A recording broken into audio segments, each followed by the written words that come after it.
오고 가는 언제 매일 여의도는 전쟁 중 Talk to me. 공천이 본격화되면서 곳곳에서 파열음이 일고 있습니다. 총선 톡톡 정치부 민지숙 기자와 함께합니다. 어서 오십시오. 국민의힘 당사 앞에서 삭발한 사람이 있다고요? 웬일입니까? 네. 바로 이번 공천에서 탈락한 예비 후보입니다. 이 부산 사상구에 출마를 선언했다 고배를 마신 송숙희 예비 후보인데요. 현장 영상 먼저 보고 오시죠. 일방적인 단수공천!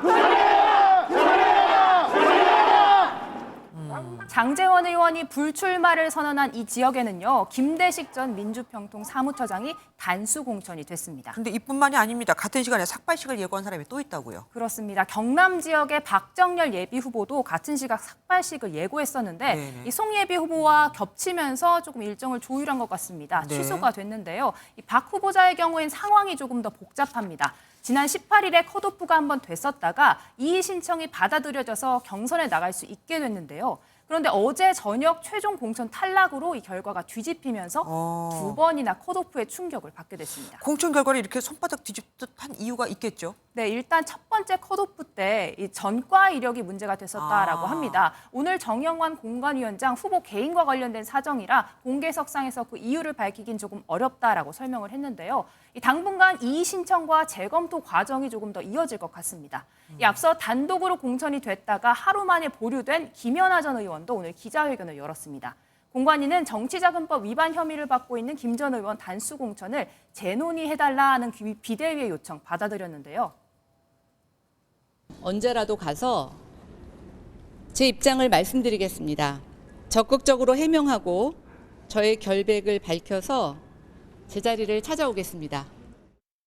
회 잠깐 언급을 해드렸는데 노웅래 의원이 단식을 이어가면서 해프닝도 있었다고요. 네, 노 의원 이 양반다리를 하고 앉아있는 이 장소 민주당의 당대표 회의실입니다. 네네. 이 최고위 회의 보통 이 장소에서 열리는데요. 맞아요. 하지만 민주당은 오늘 오전 이 노웅래 의원을 피해서 최고위 회의 당사로 옮겨서 진행을 했습니다. 노웅래 의원께서 공천 결과에 좀 마음 아픈 일이 있으셔서 우리 회의실을 점거하시는 바람에 불가피하게 당사에서 회의를 하게 됐습니다. 민주당 공천 상황과 관련해 한동훈 위원장이 또 한마디 했다고요. 네, 이 노웅래 의원과 이재명 대표 두 사람의 체포 동의안 모두를 직접 설명했었죠. 네. 한동훈 위원장 그렇네요. 외국인에게 이 두 사람의 범죄 혐의를 설명해주면 이런 대답이 나올 것이다 예상을 했습니다. 누가 국회의원이 돼야 한다고 생각하시는지를 물었다면 어떻게 대답할 것 같습니까? 둘 다 감옥에 가야지 왜 국회에 가냐라고 저는 대답. 자, 마지막 소식 보겠습니다.